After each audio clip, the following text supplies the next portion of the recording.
Assalamualaikum everyone. I am Sana from class 7. I hope you are doing well.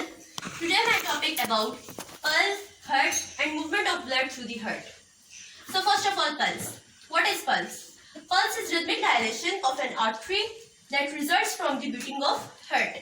You can feel the blood flowing through your body if you find your pulse. So how can we find our pulse? So class, this is my hand. As you know, this is my thumb. This is my first finger. So coming from my first finger straight to the wrist at that point, where the wrist begins and palms end. I repeat this point, where the wrist begins and palm ends.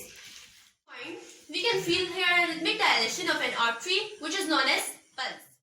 Our next topic is heart. Blood has to move around the body continuously. Blood has to go throughout the body. Why the blood has to circulate?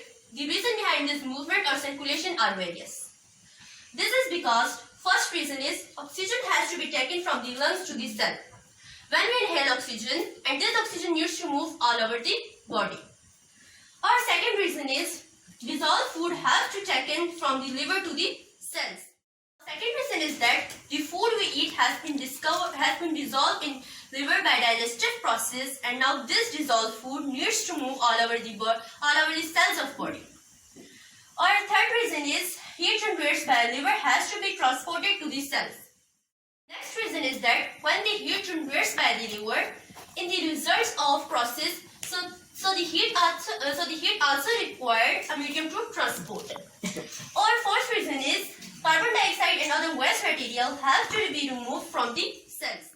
The pump is needed to circulate the blood around the body. This is the job of the heart. The heart is a muscular pump. The heart is divided into 4 chambers, 2 at the top and 2 at the bottom. The top 2 chambers are smaller than bottom ones. The top 2 chambers are arteria and bottom 2 chambers are ventricles. The arteria are separated to each other by a vascular wall. The ventricles are also separated to each other by a vascular wall. The arteries are connected to the ventricles by valves. Blood vessels called veins carry blood to the heart. Blood vessels called arteries carry blood away from the heart.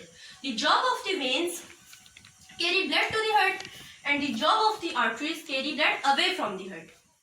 Last topic is the movement of blood through the heart. The muscles of arteries and ventricles help to contract to squeeze the blood through the heart. Both arteries contract together and both ventricles contract together. The valves stop the blood from going in the wrong direction. The point has to be noted. What is function of valve? The valves stop the blood from going in the wrong direction. Each time the heart beats, you hear a double sound, dub dub, and so on. Why this sound produced? This sound produced because the muscle of ventricle contract, and this causes the valves to close with such force that a sound is made. This is a lub-dub sound, and so on. So class, on this point I wind up my topic. I hope you understand it. Okay, thank you.